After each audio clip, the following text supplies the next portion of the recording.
So I think we're going to start. So I'd like to welcome you to our February ADHD support group meeting. And our guest speaker tonight is Advocate Bianca Williams. Bianca is ADHD and ASD, and she's got two daughters who are ADHD and ASD. And she's going to just educate us tonight about ASD and the overlap between ADHD, which we don't know enough about.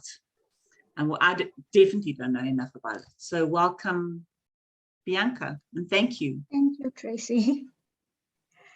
Okay, I'm extremely nervous. One of the things is I've got severe anxiety, so this is quite hectic for me.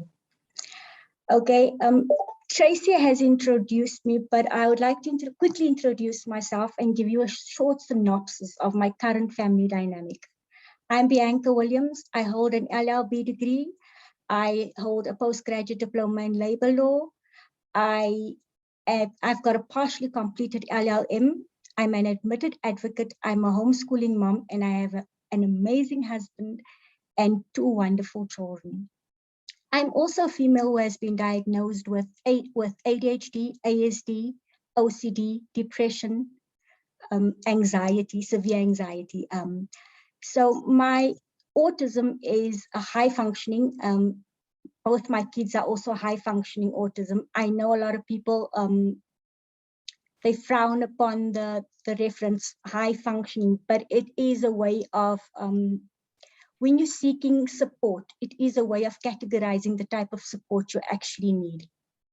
My husband also has ADHD, so we've got a very colorful household. There are three different levels of ASD. Your high functioning ASD is level 1, where you require minimal support. Level 2, you require substantial support. And then you've got the level 3, which is mostly your non-verbal patients that actually aren't able to assist themselves, and they actually require substantial support. Sorry. I've got a million alarms that go off. High functioning autism generally refers to people that need minimal. Can I just, I'm so sorry. Hi. This is the ADHD part. Yes. I'm waiting for the ASD to kick in. Just breathe. So high functioning autism basically refers to mostly to individuals who are able to function for the most part normally.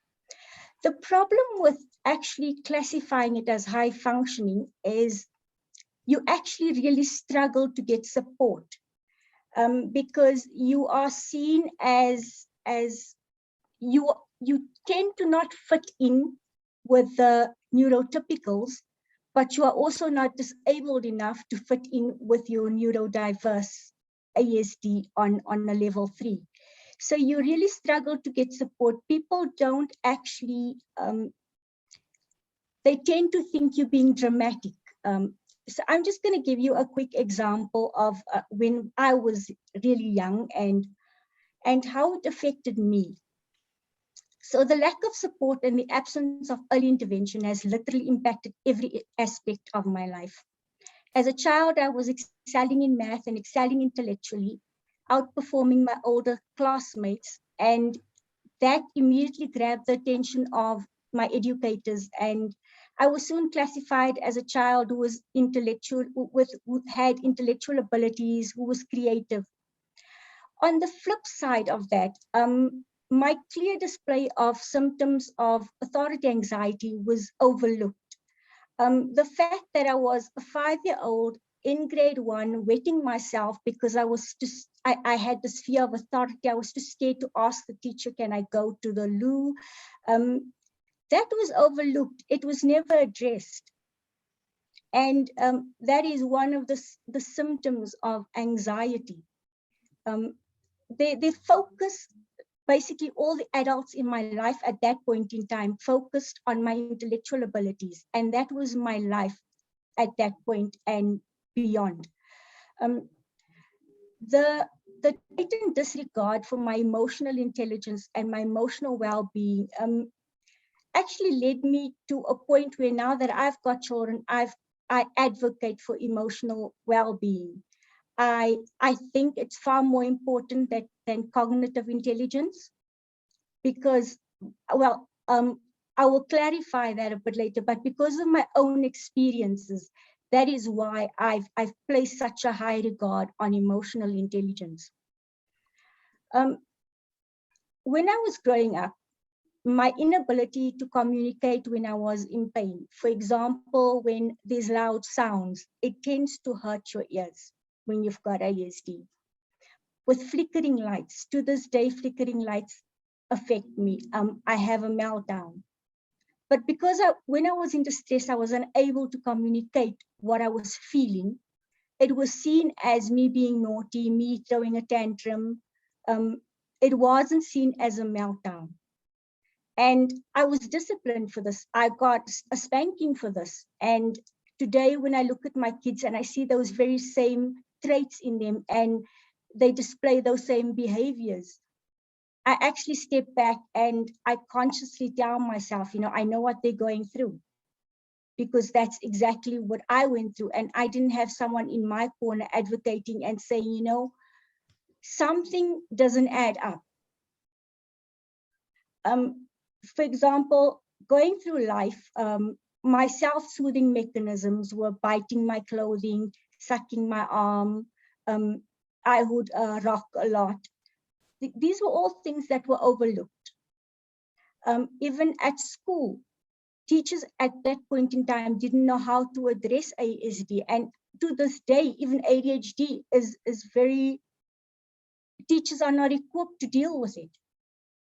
And as I grew up, I learned to mask at a very young age.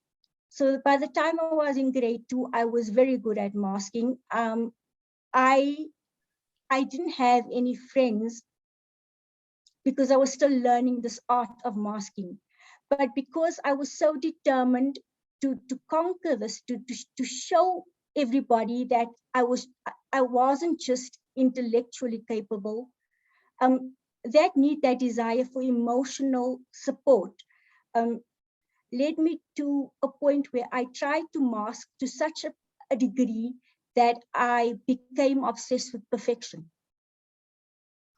And that has followed me through my life, that I have a real huge problem with perfection. The really strange and odd part is I actually don't encourage that in my kids. We homeschool. So with my son, initially when we started doing spelling, so we do some spelling, if he got 9 out of 10, he'd cry. He'd emotionally break down. And I saw myself in him. And I had to get him to a point where he had to realize that it's okay to make mistakes. So when I make mistakes, or my husband makes mistakes, we actually point out, we do make mistakes. And we try to tell them that, having a meltdown is okay. It's just how you're having a meltdown.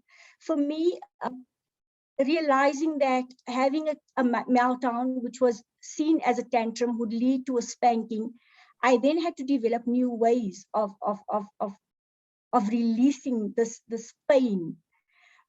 So what would happen was I would mask the whole day at school. When I got home, I'd be so exhausted and I'd been in complete sensory overload, and I knew a meltdown was imminent. It got to a point where I then would resort to going to sleep and crying myself to sleep to get that release, to avoid getting a spanking. And at the time, I felt like I had no adults in my corner, like there was nobody there that had my back, that understood that at the age of 9, I had a pack that I told myself, you there for yourself, you've got to be there for yourself. You alone in this. As I went through childhood, my primary school life, most of it was based on learning and mimicking how to mask. By the time I reached high school, I was brilliant at it. I could mask all day long. But at that point, I'd been crying every night for more than 3 years.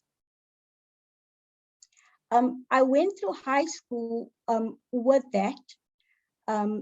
But then I I managed to, I had acquaintances, but not friends. But we'd all get into trouble together. So I now went from being this perfect daughter, the perfect student, trying to please everybody in primary school, to being totally rebellious in high school. My ADHD also then kicked in really badly. So the daydreaming was a major problem. Initially at primary school, I was really shy, but at high school, I'd learned to mimic my peers. I had no problem, not going to school, hanging out, going to parties, because intellectually I was coping. And I made it through school like that. I think I was 17 when I begged my mom to take me to see a psychologist, a counselor, somebody, because I said to her, I know something is wrong. I can feel something is not right. That all fell on deaf ears. My mom just brushed it aside and said, you know what, you're just going through a rough patch. It'll be okay.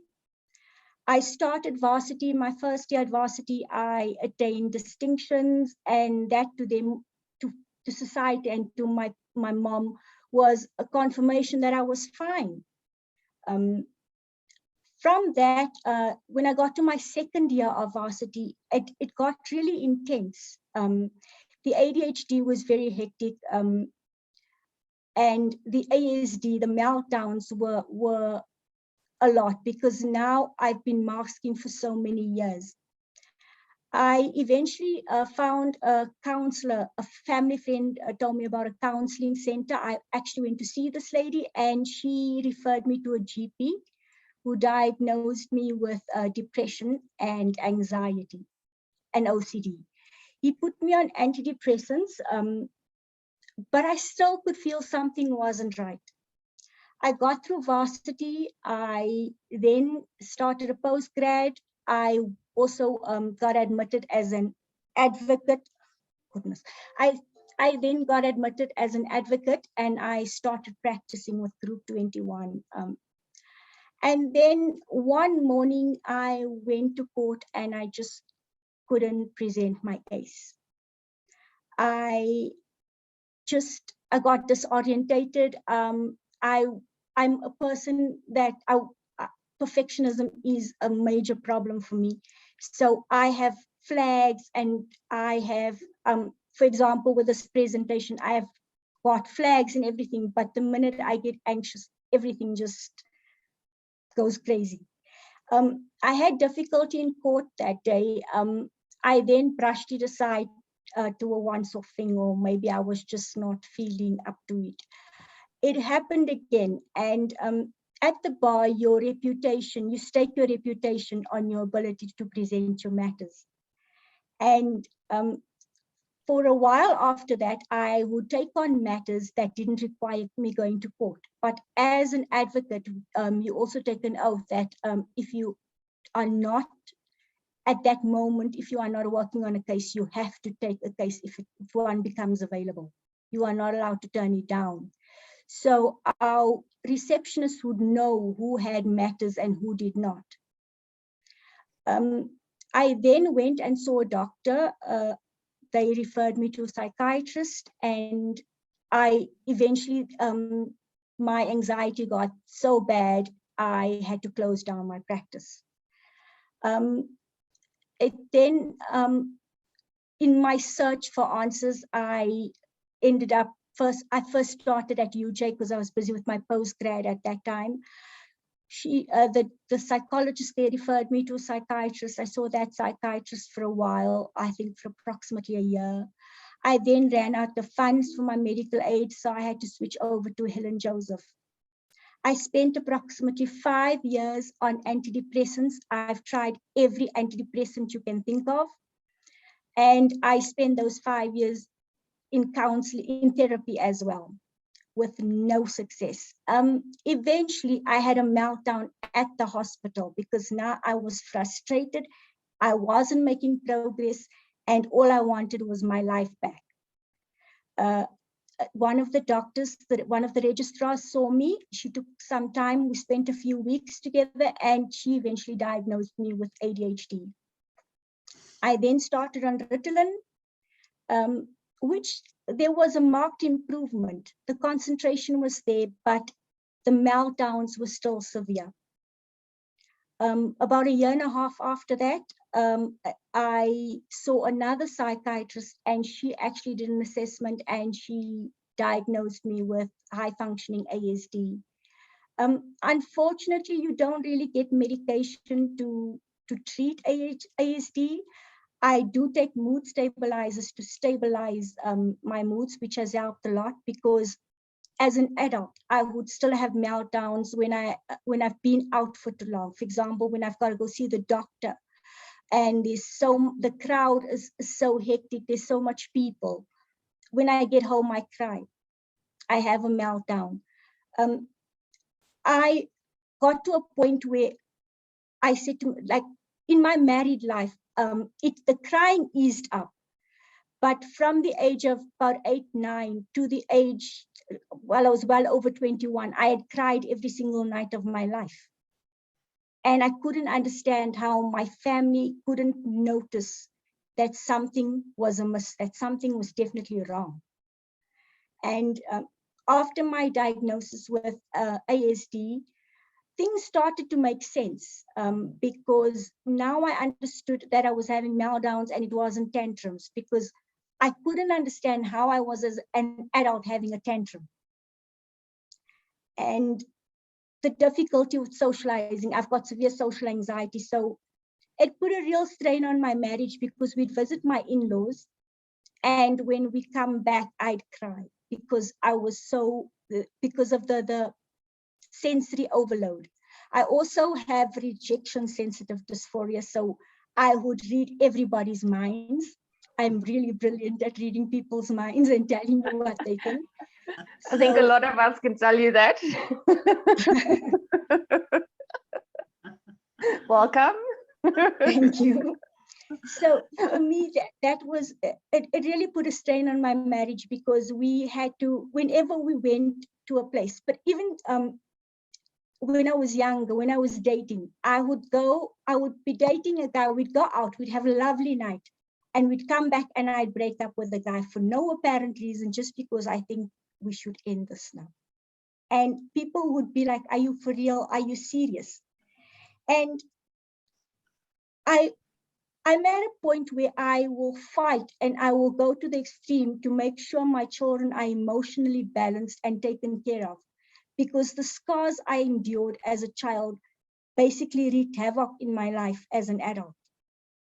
And with early intervention, especially with high functioning kids, if there's early intervention, if there's skills put in place, if they are taught to use those skills and to rely on those skills, they can actually live fulfilling lives.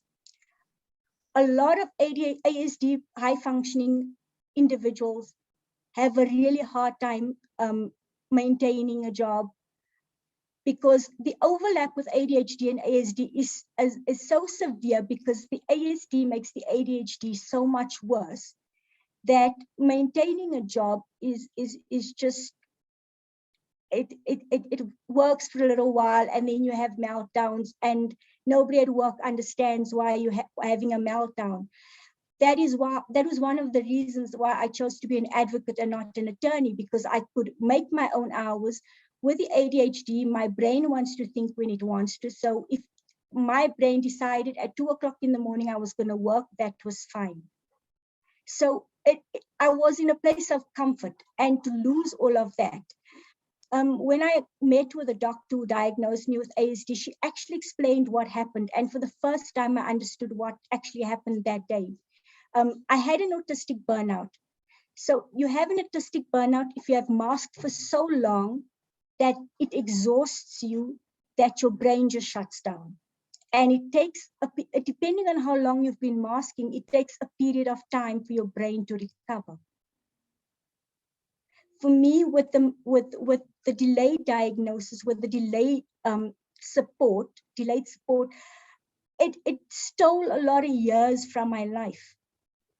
And even though after my ASD diagnosis, and I was then seeing an occupational therapist and a psychotherapist, I still felt like I was not progressing, to the point that I got so frustrated, and I went on the ADHD Facebook page and I just jotted down my frustrations, my challenges, and I basically pleaded for help.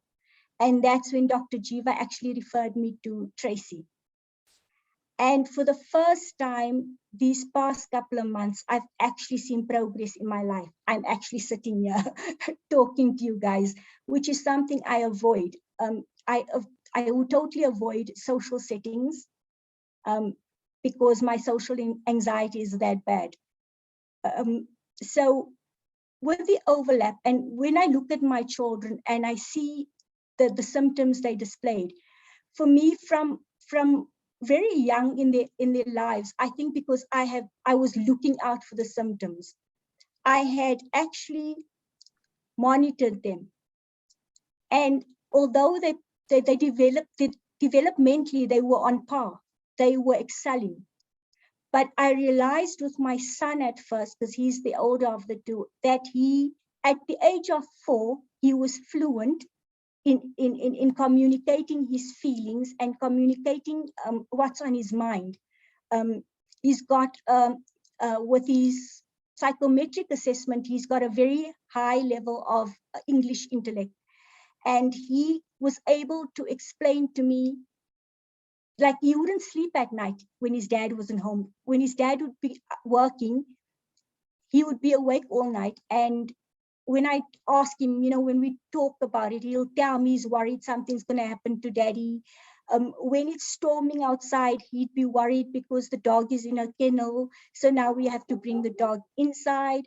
He worries if he watches the news, my mom is in KZ, and if anything's happening there, he worries about them. So at that young age, he was already so anxious and worried about everything and everybody. My daughter, on the other hand, was oblivious to emotion. You can be crying and she would come to you for something. She wouldn't notice you crying. She would just ask you for what she wants and walk out without noticing anything. At that point, I weighed the options, and with high functioning autistic children, for them to go to a mainstream school, you risk the emotional scars that I've endured. And I couldn't put my kids in a mainstream school and see that that the emotional well-being is not being taken care of. It breaks my heart if I read the stories on the ADHD and the ASD page of what kids actually go through. And I didn't want to put my kids through that, but I also knew I can't shelter them from life. But I knew as a parent, I wanted them to be emotionally strong. And that is what I set out to do from the day they were born. So when my children were diagnosed, a lot of parents cry when their kids are diagnosed with ADHD and with ASD, and when they've got to start meds. I was like, yes, let's put them on meds. The doctor thought I was crazy. And I said to the doctor, you know what? I was undiagnosed. I wasn't on meds for years. I suffered. It destroyed my life. I didn't have the early intervention that I needed to progress. And those are the opportunities I want to give my children. And when you speak to a lot of ASD adults, they actually tell you that a lot of what you are looking for, what you are seeking for, is support. And if you've got high functioning children, you are in the fortunate position of being able to ask them what type of support they need and to give them that type of support. My family, my in-laws, my mom, everybody was against me homeschooling, and they were like, you've got to put them in school. They're so intelligent. And it was, again, the cognitive intelligence that became the priority and not the emotional intelligence. And as a mom and as a person who had major issues with authority, I actually stood up and I refused to let anybody bestow that emotional scars on my children, to the point that even labeling, I don't allow labeling from anybody. I will address it with you. A couple of weeks ago, we attended it was an outing for ADHD kids, and to hear what these kids go through at school. One little boy was actually, he had such a serious situation. He has an explosive disorder, and the older kids would actually taunt him to have him react. And the one day he was sitting in a tire because he forgot his jersey in the classroom, and he was sitting there to get warm. And the teacher actually gave these kids permission to throw him wet with cold water, and it was cold. He completely lost it, and at the end of the day, he got expelled. And that's the struggle that these parents are going through. ASD kids in mainstream school, emotionally, they are being targeted, they are being bullied for being different. And at the end of the day, those emotional scars last a lifetime.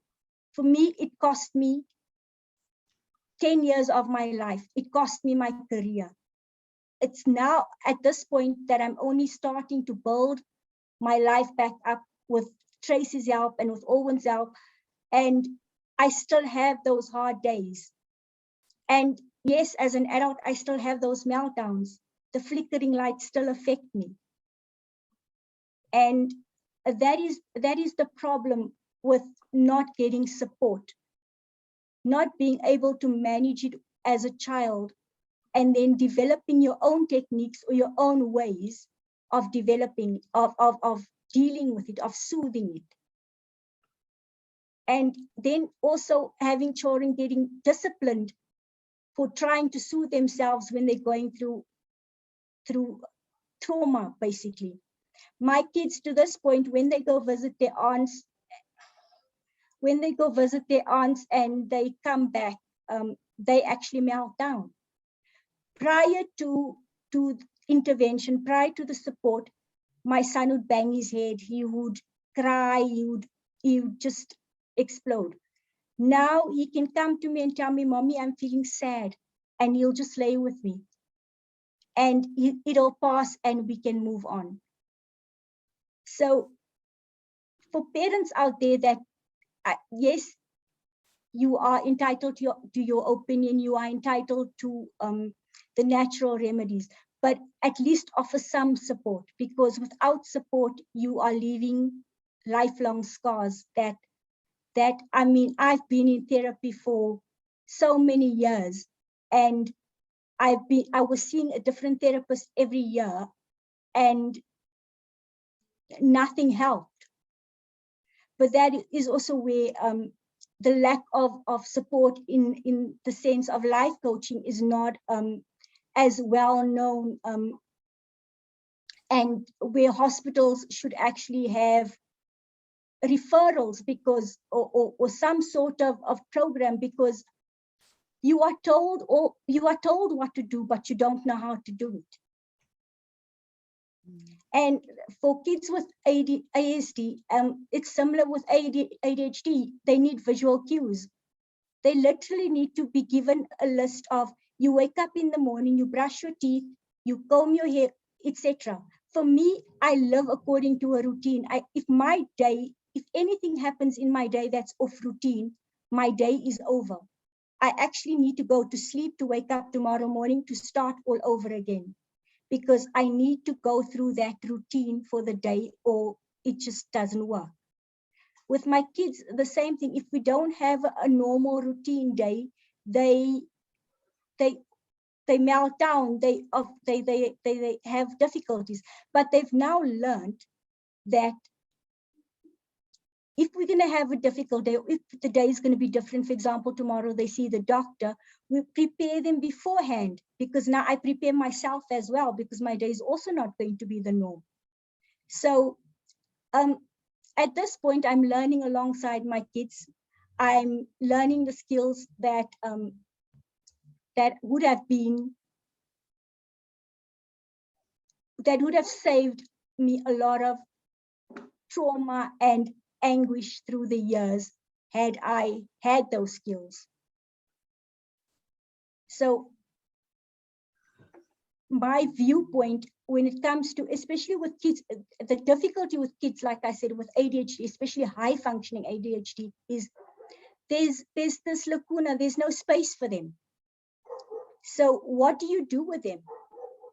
Like my kids were referred to a school specifically for children that are high functioning autistic children. Where am I supposed to find that school? Because you either have a school for children with autism, and because there are different levels of autism, certain children, when they are placed with children on a different level, they tend to regress. So that is a problem. If you put them in mainstream school, they're not socially equipped to handle that. So what do you do with them? And that is a question I find a lot of people asking, what do I do with them? You have kids that are autistic that are 10 years old that's been waiting for school placements. And there's just not enough awareness. There's just not enough support for people that actually have both ADHD and ASD. But on that note, there's also not enough support for people with ADHD. Because you find a lot of parents that are struggling, that are parents that are giving up. They don't know what to do because they stuck. And I'm in a fortunate position that the skills I learned from Tracy and from Owen, I actually get to pass on to my children. So those skills have helped them a lot. And I've maintained an open dialogue with them about their ADHD, about their ASD. We see it as our family superpowers. And we highlight, because children with ADHD, especially high functioning children, their intellectual abilities is brilliant. But what use is your intellectual ability if your emotional abilities are non-existent? And I'm living proof of that. I could have gone on and on and on and studied and had degrees and degrees, but what was the point at the end of the day? Because I couldn't apply it in my life. I couldn't use it because I didn't have the skills. I still had to mask every single day. And that is the danger, and that is the fear with which children with ASD grow up with. And that is why there are so many adults with ASD that actually still can't function. Even though they're educated, they've got the skills, they usually don't make it past the interview stage because they lack that social skills. They've got the required skills they need to do the job, but they don't have the skills to convey the message. And that's where the ASD is very predominant with the communication, because it is difficult when you're distressed. It's difficult to communicate. So you can't tell people what is wrong, so you just break down. And a lot of people still see it as weird that, wow, this person is breaking down. And it's even more so, I think a lot of people find it even more queer that an adult can break down and have a meltdown. And it's not talked about. It's not out there. And that is the scary part. And at the point where we are at now in life, and if you're looking at the future, the awareness is just not there. And we need to create more awareness around ASD and their struggles and the support that's actually needed. Earlier I spoke to another gentleman. He actually he has high functioning ASD as well. And he was pointing out, like for him, because while I was doing some research, I'd asked them, just give me your view on what you feel would have made a difference in your life. And for him, the type of support he got was not what he needed. And nobody asked him what he needed. He was verbal, but they spoke about him as if he didn't understand. And you'll find that many ASD children and adults that are nonverbal, they fully understand exactly what you're saying. It's communication skills, not the intellectual skills that is where there's a deficit. And that was his problem through life, that people wouldn't ask him what support he needed. They gave him what support they felt he needed. And it was misplaced. And a lot of times you'll find with children with ASD or ADHD, the focus is on intellectual support. But what about the emotional support? That to me, like I said, is a higher priority, because emotional support can take you so much further. And that is why you find that suicide is a major part of ASD. You'll find that when you're having a meltdown, for me, my self-soothing way started with, as a child, a full-on meltdown, crying on the floor. It progressed from that to sucking my arm until it was purple. My mom found that was unacceptable, so they took that away from me. And then I started chewing my clothes. That was unacceptable because now there was holes in my clothes. So they were taking everything away, but they weren't giving me a method or a way of soothing. So you are left at an age where you're struggling with adolescence, and you're facing puberty, and you're facing the problems and the issues normal teenagers face at school. On top of that, you are masking every day. So you need to come home and have some form of release, and that leads to cutting. And that's all, that is all the techniques, that is skills that you develop yourself, or coping mechanisms that you develop because you lack the necessary skills.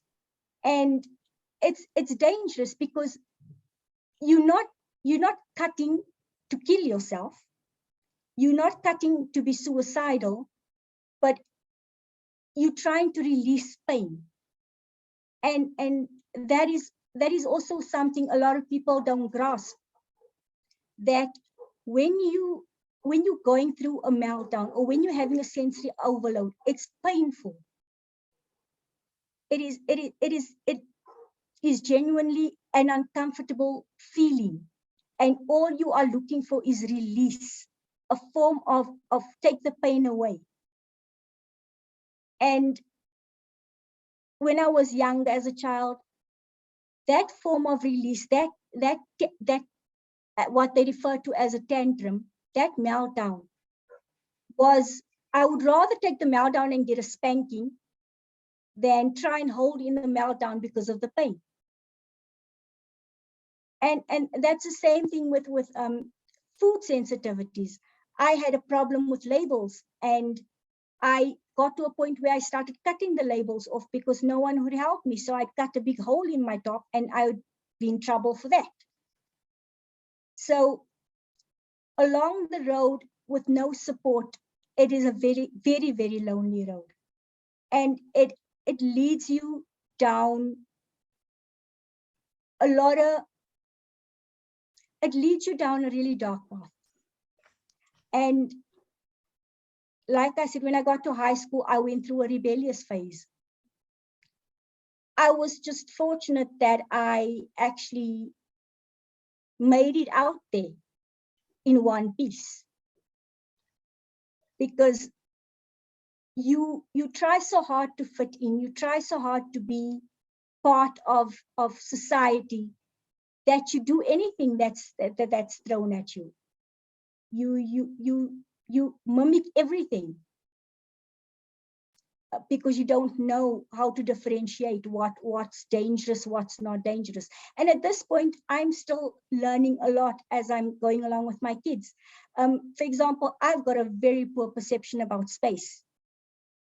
I would want to go through a space that really won't fit, but I can't judge space. I can't judge when crossing the road. My husband actually stands, like when we walk together, he'll hold my hand. When I'm alone, I'll actually wait until there's absolutely no cars, and then I'll cross the road. And all of that could have been avoided had I had the help I actually needed, had I had the support. Another a facet of my life where it affected me was my driving. After my autistic burnout, I would get behind the wheel of the car and I would completely black out. I wouldn't know what to do next, to the point where I actually stopped the car in the middle of a major intersection and I just got out. Because I couldn't remember. I was disorientated. I didn't know what was next. And I think the price I paid was a really high price. And if I could save just one person from going through that, it'll be a win in my book, because it is literal torture. As an adolescent, with all the issues I was going through, I was on my own and I cried every single night. I would be happy during the day. I would be, when I'm in public, I would be this person that was jolly and had fun. And the minute I got home and I laid on my bed, the tears would come. Eventually, I stopped crying myself to sleep, and I just basically didn't sleep much. It got to a point where I survived on 4 hours of sleep a night, and until I seen one of the doctors, and she said to me, "You can't live this way. You cannot live on 4 hours of sleep." But I could go 3 days without sleep, and it also gets to a point where you don't eat. So for a person, like, even to this point, if my husband doesn't come to me at lunchtime and tell me, "Here's something to eat," I'm not gonna eat. And he knows that. I prepare supper, so supper, there'll be supper, so I'll eat supper. But in the norm, lunch, it doesn't happen. And when he's not at home, I just don't eat. And I actually found that with my kids as well. But strangely enough, with them, I would insist that they eat. But for me, it just wasn't something I paid attention to. People find it strange, like you'd notice I kept switching off my alarms, but I've got alarms that says wake up, go to the loo, brush your teeth, come out of the loo. And that's how I actually have to communicate with my kids. My son will ask, "So what's next? What's next?" So I've got to tell him, "You're going to brush your teeth, and then you've got a mouthwash," and then that's how it goes all day long. And that's why I've got reminders all day long of what time I need to take my meds. If I take my meds half an hour late, my whole day is messed up. So everything has to have routine. And the minute that routine is not there, you melt down, because now you lost. And a lot of people don't understand that. Like for my in-laws, like when we visit, or when they impromptu tell me, okay, tomorrow night we're having supper.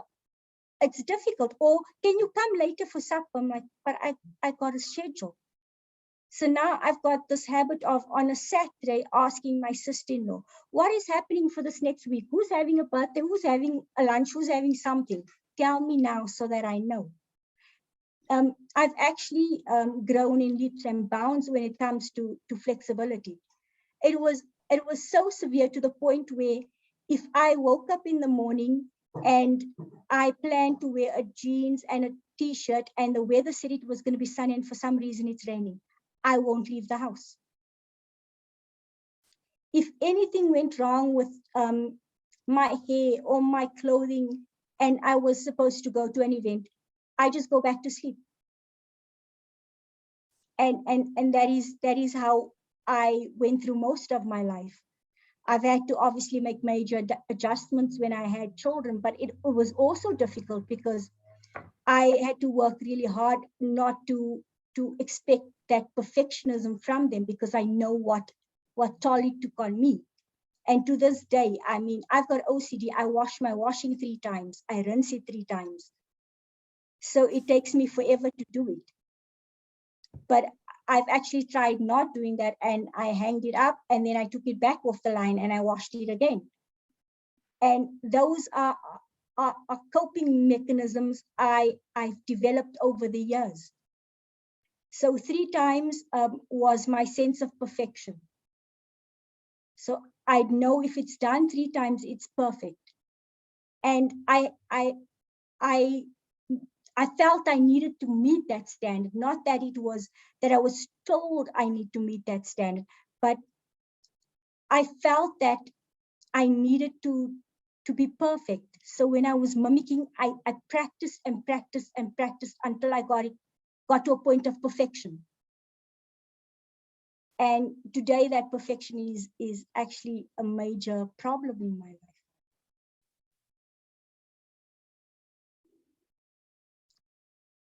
So that is my story. Sure, Bianca, I am so proud of you. Alwyn, Thank you. what growth. Wow. Absolutely proud of you, Wow. Bianca. You have no idea. Absolutely. You have me in tears, actually. You really Amazing. have. Well done. That's incredible. And it's so powerful because it's really been a huge struggle for you. A huge, huge struggle. But you've come far and you've worked hard on yourself and you still struggle. And I mean, it's just, thank you. I know this was very difficult for you to share, but wow, I've never had anybody so powerful sharing before, and that's given us so much insight into ASD and ADHD. So all I can say is thank you. You really, your mess is a huge message for all of us. Absolutely. And you can teach us. You've taught us so much, and you've been a great teacher to me, and I'm so grateful for your life. So I don't know if anybody would like to ask Bianca questions. Hi. I don't know if you can hear me properly. Yeah, I just really wanted to say, okay, thank you. I just really wanted to say thank you for your talk. Like, yeah, it was very brave of you, obviously, and super amazing getting to hear from you, because I actually relate to like 90% of the things you said, and I've been diagnosed with ADHD, but not ASD. And I've been wondering about it, but it's really amazing to hear it from your side of view. And it's really amazing because now I feel way less alone. So thank you so much for actually speaking to us today. I really appreciate it. And I wanted to ask, what do your meltdowns feel like? Because I don't know how to classify for myself what's going on. I just, if it's okay to ask that. No, it's fine. At this point, my meltdowns, it feels like your body gets like severely hot. And the only release I get is when I cry. So I've learned over the years to cry and not physically hurt myself. Okay. That is the thin line, because it's easy to get stuck in the cutting phase. I actually got some help with one of the psychiatrists that I was seeing with regard to that, and a psychotherapist, because so now my meltdown would be, for example, if we go to 3 different shops, so that's just too much for me. So I'll get home and I already have that feeling. So I'll tell my husband, I'm gonna have a meltdown. So now I've got a sense of when it's coming. So even if we in the shop and I feel it coming, I can tell him, let's go home. It's too much for me. So your senses it's almost like it's a pain. It's like all your senses are lit at the same time. So it's sensitive everywhere. So everything is sensitive. So for me, I get extremely sensitive, and then my recourse is to go and lay on the bed, relax, and I cry. And after I've cried and I've gone through the whole period of isolation, and then I'll be ready to go again. And with ASD, the minute you've had that release, you'll find a lot of parents saying, 1 minute my kid is throwing a tantrum, the next minute they're walking around like nothing happened. It's just that release that you need. So the minute you get that release, and my family know, and my kids are educated about it, and we allow them this space to meltdown. But we've also taught them that mommy also has meltdowns, and how to have your meltdown, not to hurt anybody else. So after I've had my meltdown, they know I'll automatically just get up and I'll start cleaning, or I'll just be busy. So then it's over. As a child, my mom and them always used to say, you know, your moods are like the weather, because 1 minute you're crying, 1 minute you're smiling, because it's just, you're just unpredictable. But I've learned to predict when it's coming. Even when I'm visiting my in-laws, they now at a point where they know. When I go and sit in a room by myself, I just need that space. And when that is not enough, I'll tell my husband, let's go home. And like, for me, the feeling of a meltdown is like my body, my senses are just on overload. Thank you. Okay, yeah, thank you. That's helpful. I think, yeah, I have something similar, so I understand. I wanted to know what it was like for other people, so that I could kind of, compare it. But I do understand what you mean by the oversensitivity and everything. So, and I'm starting to predict when I have mine as well. So hopefully that helps. So thank you so That much. definitely helps. Pleasure. Anybody Well else? done, Bianca. Like, just for pushing through your social anxiety. I want to just reaffirm the impact you've made today, like with all of us, because with us in the industry, and you're absolutely right, we need to do better with regards to ADHD and ASD especially. And I am one of the non-ADHDers in this in this team. So Never guess. there's been abundant information that I learn more from life experience, and you've purely shared every experience of yours than I could ever learn in any textbook. I mean, they give us the skills to diagnose and identify a behavior, and then what? And then what? So your experiences that you shared helps us with the and then what. I have like 1,000 questions, but I'm probably gonna ask Tracy to arrange for you and I to meet. But I'm gonna be there. We won't make it a big social scene, but like No, just no. Why not? We like socials. And we can Bianca's social anxiety. We got this. Hey? No, I thank you. I do want to ask though, like based on even the questions in the chat box, I see a lot of people asked on self-harm and what the meltdowns look like. During the course of your journey, has your meltdowns included, because a lot of what you explained falls on the depressive side of things, obviously, because of not being able to understand and that sort of thing. but were any of your meltdowns inclusive of things like irritability and anger as well? Or is that not part of your experience? No, it has been, there would be, when I was younger, I would get frustrated to a point where I would throw things broken. So I'd get angry, like I lash out at my sister for minor things, like she wrote on my doll at one stage and I wanted to kill her.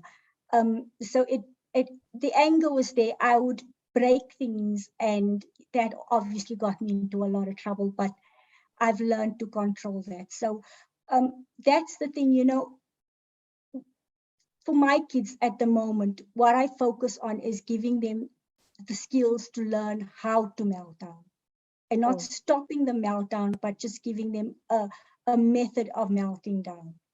And you choose your battles. Like my son chooses his clothes, so I just leave him. Yeah. My daughter sucks her arm, and I leave her because it's gonna go away. So you choose your battles. You obviously, like with my son, when he was doing the hit, eating his head, because that's one of the first things you do as a person with ADHD when you're younger. The first recourse you have is to bang your head. For some reason, it is the first thing you think of doing. So my son did that a lot. Now, like I said, he chews his clothes. So I prefer him chewing his clothes to banging his head. So I'd really love to carry this maybe next month, if you don't mind, Bianca, because I think there's just so much for us to learn, and it is so entwined, ADHD and ASD, and learning about the meltdowns and things like that. So I'd love us to continue with this next month. It's going to change our calendar in our ADHD support group meeting, but there's just so much to learn about this. And I really do believe, I mean, for me, I've seen a lot of my ADHD clients, and there's definitely this overlap. It's bigger than what we think it is. So we would love you to come back next month. Are you all right with that, Bianca? Yes. Yay! You put her on the spot and asked her. I know. That's why I did it. But when I please. freak out, she'll be coaching me through it. Oh. But thank you everybody for joining us, and definitely next month we're going to continue with this because it's very important. We don't know enough, and there is a huge overlap. So thank you for all attending, and I've got the recording. If you want the recording, just send me an email or WhatsApp me. And Bianca, thank you. Thank you, so Bianca. much. Thank you, Absolutely Bianca. a powerful message. Absolutely. Powerful. Thank you very much. Thank Learned you so for much. everything today. We really appreciate it. Thank you. Thank you. Look forward to seeing you all next month. Thanks, guys. Thanks, guys. Bye. Thank you. All right. Bye. Bye.